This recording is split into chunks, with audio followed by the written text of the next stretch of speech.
L'actualité béninoise, tant sur le plan politique, économique que social, est richement nourrie ces derniers jours. Le régime de la rupture, ayant à sa tête le président Patrice Talon, multiplie des actions pour améliorer le quotidien des Béninois. Pour mieux cerner la situation, nous recevons pour vous aujourd'hui M. Gilles Ngolo. Il est liquidateur académique de Comessa. Il est également membre fondateur du Bloc républicain. M. Gilles Ngolo, bonjour. Bonjour. Merci d'avoir répondu à notre invitation. Nous allons passer en revue l'actualité politique, notamment le dernier remaniement ministériel effectué par le président Patrice Talon. Il s'agit pour nous de nous intéresser à cette constitution de la nouvelle équipe qui suscite des rumeurs. Je crois qu'avant qu'on ne parle de gouvernement d'union nationale, il faut qu'il y ait des acteurs autour d'une table. On ne fait pas seul un gouvernement d'union nationale. Et de mon point de vue, si cela avait été opportun, c'est sûr que les autres acteurs qui ne soutiennent pas l'action du chef de l'État auraient accepté d'être dans son gouvernement. Si on ne les a pas retrouvés, ça suppose qu'il n'y en a pas eu question, ou peut-être qu'il y a eu des discussions et que les uns et les autres n'étaient pas en accord pour se mettre dans un gouvernement d'union nationale. Donc par rapport à ça, moi je ne pense pas que ça soit un souci particulier. Ce qui est important, ce sont les objectifs que le chef de l'État, déjà à travers son projet de société, nous a annoncé. Ensuite, à travers son programme d'action gouvernementale, nous a présenté. Le plus important, c'est que ces objectifs-là soient atteints. Et pour qu'ils soient atteints, il a besoin de travailler avec des hommes et des femmes. Peu importe qu'ils viennent, je ne sais pas moi, de quelque obédience que ce soit. Voilà un peu comment je vois la question. Et donc, de mon point de vue, il n'y a pas péril en la demeure. On peut apprécier. Nous sommes, moi je dirais même que ça a mis peut-être un peu plus de temps pour que ce gouvernement-là arrive. Et je trouve que c'est un gouvernement excellent. Excellent en ce sens que lorsque vous voyez, on commence à se rendre compte que les réformes du système partisan commencent à se mettre en œuvre. Aujourd'hui, lorsque vous regardez, nous avons un gouvernement de 26 membres, je crois bien. Sur les 26 membres, les partis politiques représentés à l'Assemblée nationale en ont présenté 22. L'un 12 et l'autre 10. Alors 10 plus 12, je crois que ça fait bien 22. Ça veut dire qu'il y a eu des gens, d'autres acteurs qui sont au gouvernement aujourd'hui, qui viennent peut-être de la société civile, qui viennent peut-être sur recommandation des autorités traditionnelles, etc. Je crois que ça donne quand même une belle configuration et ça ne fait que nous rassurer. Nous rassurer sur la bonne foi du chef de l'État parce qu'il s'est engagé déjà depuis son projet de société, en passant par le PAG, il nous a dit « je veux faire un effort pour que nous assistions à une réforme du système partisan ». C'est déjà ça. Et lorsque vous observez très bien, vous allez vous rendre compte que désormais, les ministres qui appartiennent, en tout cas qui viennent des partis politiques, ce sont les partis qui répondront de ces ministres-là. Ça, c'est à l'actif du chef de l'État. Comme pour s'inscrire dans votre dynamique, ce nouveau gouvernement s'est déjà mis à l'œuvre. Et déjà, le Conseil des ministres, en date d'hier, s'est penché sur le volet social. Il s'agit notamment de la réinsertion, sinon du reversement des agents occasionnels, de certains agents occasionnels en agents contractuels d'État ou en agents permanents d'État. Et on se dit, est-ce que ce n'est pas un peu tard que ce soit maintenant que le chef de l'État se penche vers le social? Vous savez ce que vous dites, moi ça me rappelle une chanson de Obé. Obé dit, je ne sais pas si vous connaissez la chanson, ça s'appelle Kété Kété. Ça dit, il n'y a pas ce que vous allez faire dans ce monde, je ne parle même pas du Bénin, il n'y a pas ce que vous allez faire dans ce monde pour être parfait. Et que les uns et les autres vous apprécient à sa juste valeur. Même si le 6 avril 2016, le chef de l'État avait décidé et dit reverser tout le monde, on dira il est venu faire du populisme. Est-ce que vous voyez? Observez très bien notre chef d'État. Il travaille avec méthode. Ce n'est pas quelqu'un qui se lève du jour au lendemain pour prendre ses décisions. C'est des décisions pensées, réfléchies avant d'être actionnées. C'est le cas aujourd'hui. Et vous allez noter, si vous avez bien suivi, ceux-là qu'on est en train de reverser, on ne les reverse pas en l'air. Il y a eu des études, il y a eu un comité interministériel qui a travaillé. et qui a abouti à cela. Et donc, je dis, c'est le mérite. C'est le mérite de ceux-là et c'est à ça que nous devons tous œuvrer. Et encore une fois, on devrait féliciter le chef de l'État pour avoir donc posé un acte aussi salutaire. Mais donc on pense que c'est un prélude aux prochaines élections communales et municipales qui s'annonce qu'il est en train de jouer à cela, histoire de raccrocher un peu, sinon d'intéresser à nouveau le peuple. Est-ce que vous ne voyez pas cela? Vous savez, je me souviens, moi j'ai participé aux élections législatives. Qu'est-ce qu'on n'a pas entendu? Qu'est-ce qu'on n'a pas entendu pendant ces élections législatives? Mais aujourd'hui, nous avons une Assemblée nationale respectée. Alors, je comprends qu'il y a des gens d'une certaine chapelle qui reprennent encore le tam-tam avec leur gant et ils sont en train de frapper suffisamment fort pour montrer que tout ce que le chef de l'État fait actuellement, c'est pour les élections à venir. Dites-moi, quel enjeu il y a aujourd'hui qui dépasse l'Assemblée nationale? Il n'y en a pas, de mon point de vue, politiquement parlant. Et donc, les élections communales se passeront comme toutes les autres élections. Et au lieu que nous perdions notre temps, a dit hier, le président Talon, son gouvernement ne fait pas du social. Aujourd'hui, on trouve qu'il a commencé à faire du social, mais dans le même temps, on dit c'est parce qu'il y a élection.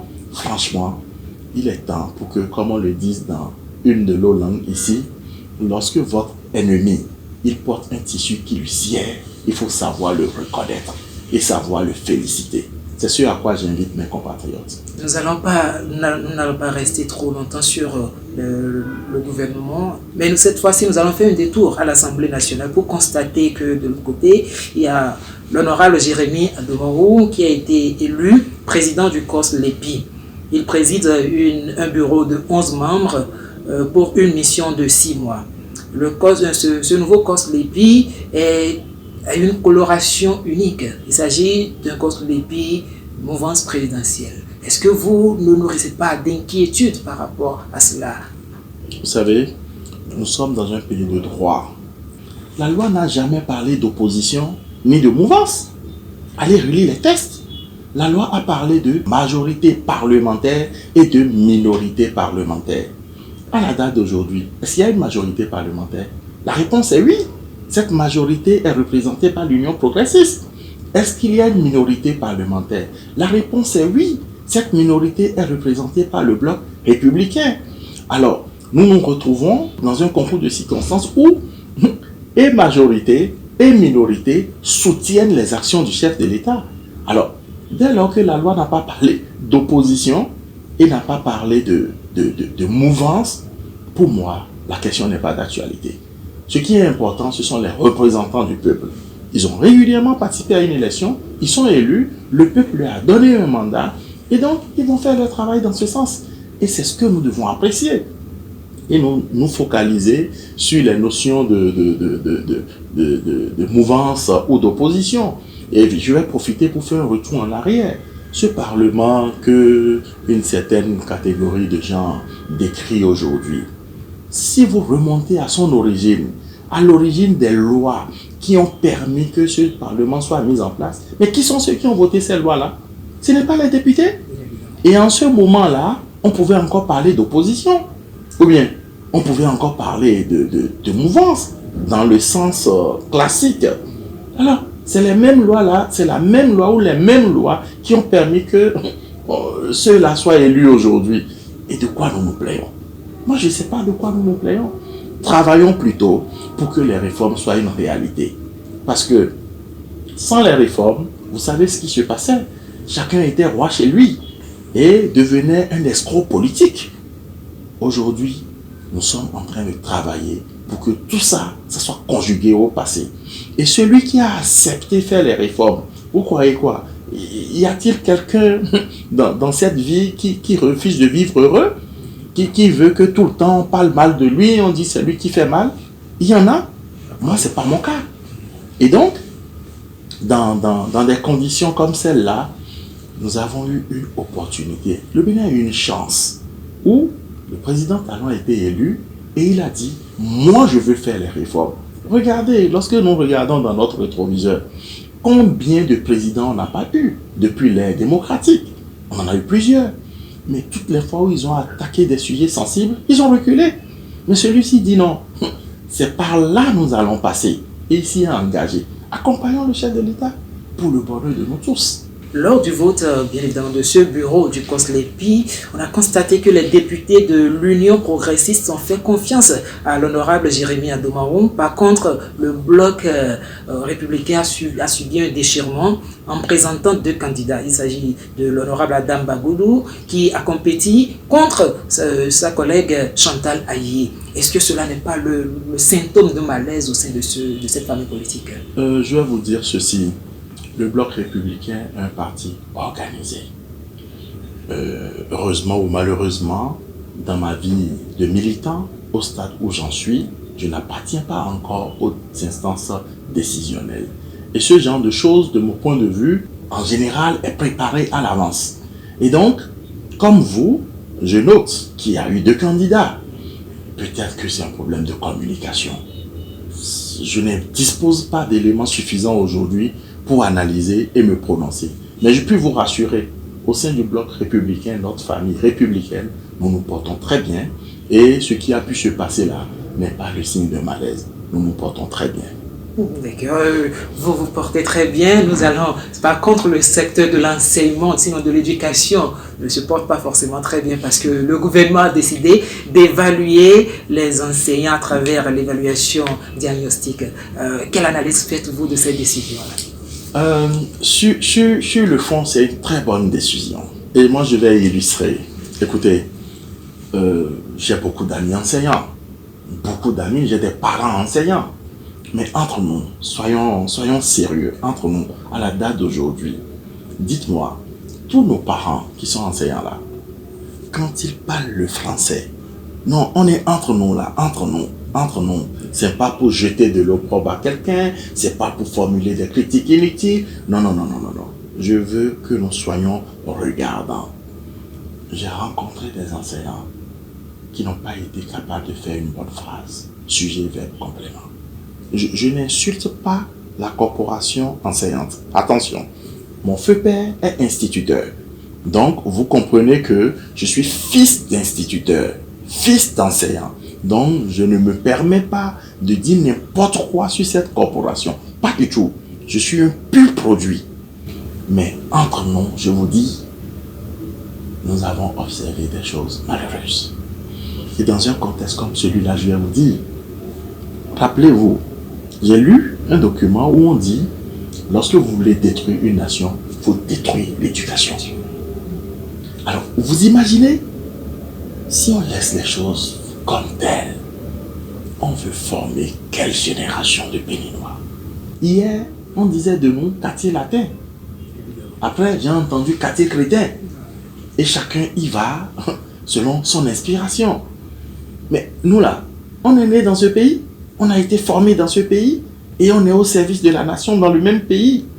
Alors, est-ce qu'on doit se comporter de manière à ce qu'après nous, ça soit le déluge? Moi, je crois que non. Et c'est dans ce sens que je pense que l'évaluation est une bonne chose. Maintenant, lorsque vous suivez tous les ministres qui sont intervenus, qui étaient concernés par ce dossier-là, je crois qu'ils ne se sont pas illustrés dans le sens de nuire aux enseignants. Pas du tout. Ils nous ont dit, après l'évaluation, ceux qui montrent une certaine aptitude avérée vont être reversés en tant qu'agents permanents de l'État. Ce n'est pas une bonne chose, ça, là? Ça, c'est une bonne chose ou pas? Avant, ils étaient contractuels. Ils sortent du cadre contractuel et ils deviennent agents permanents de l'État. Donc, des agents au service de l'État reconnus comme tels. Et après, il est question de remettre à l'épreuve ceux qui n'ont pas pu passer ce cap. Ils vont être formés et ils vont être réévalués au bout d'une certaine durée qui est 1 an. Au bout de cette durée, s'ils sont réévalués, ceux qui seront bons vont être à nouveau reversés à PE. C'est ce que les ministres ont dit. Maintenant, ceux qui vont s'illustrer dans cette double évaluation, pas aptes pour continuer le métier d'enseignant, les ministres ne nous ont pas dit qu'ils vont être jetés à la rue. Ils ont dit, on va les réorienter. Écoutez, cette décision, si elle se passait dans le privé, on n'en parlerait pas. Parce que dans le privé, lorsque votre patron vous recrute et qu'il se rend compte que vous n'êtes pas performant, il fait un entretien professionnel avec vous. Et il va vous proposer soit de vous former, soit de vous réorienter. J'ai déjà vu dans des entreprises des gens qui ont été recrutés pour un travail donné, mais par la suite, on a découvert qu'ils avaient d'autres talents qui pouvaient être mieux exploités dans d'autres secteurs. C'est ce qui a été fait.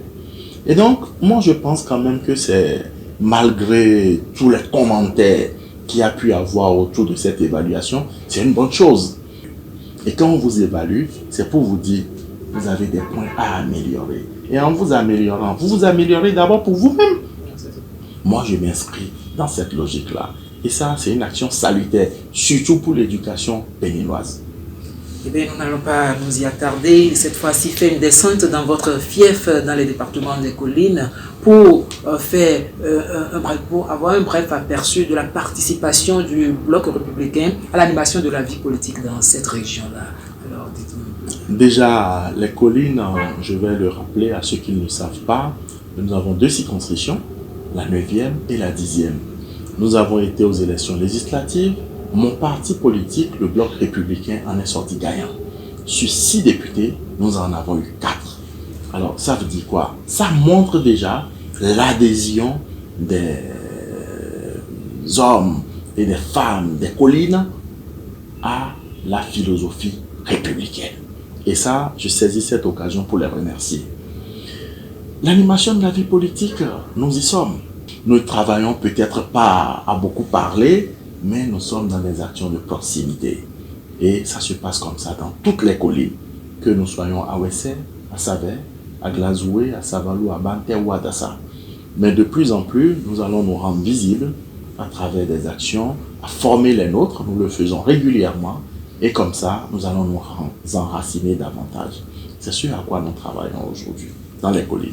D'un point à un autre, nous allons cette fois-ci aborder les tractations pour les prochaines élections communales et municipales. Où en êtes-vous dans les collines? Je vais vous dire, ce n'est pas une préoccupation à l'heure où nous sommes. Nous sommes sortis d'une élection il n'y a pas si longtemps que ça. Ce qui est important aujourd'hui, c'est que nous reprenions contact avec la base. Et que surtout, on apprenne à rendre à la base ce qu'elle nous a donné. La base nous a donné 4 députés. Aujourd'hui, ce qui est notre préoccupation, c'est comment on fait pour apporter des réponses aux préoccupations que cette population nous a soulevées au moment où nous étions en contact avec elle pour solliciter son suffrage. C'est ce qui nous occupe aujourd'hui. Les communales et les élections locales, c'est vrai, c'est dans quelques mois, on a le temps de nous organiser pour arriver à cela. Voilà, nous tendons vers le thème de cet entretien. Alors, quelle est votre conclusion?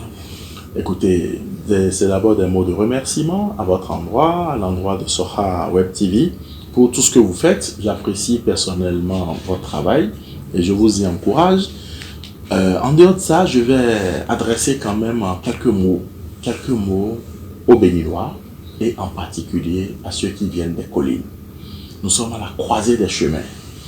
Nous sommes à une étape de notre vie politique où la majorité des Béninois se plaignent de ce que c'est pas facile, que c'est difficile. Mais je vais emprunter une image, l'image du grain de maïs que nous mettons sous terre. Vous savez, c'est facile d'aller faire la récolte, mais nous avons tous oublié que quand nous avons mis le grain, avant qu'il ne germe, il a pourri. Nous sommes à la phase du pourrissement et nous allons germer. Gardons la foi.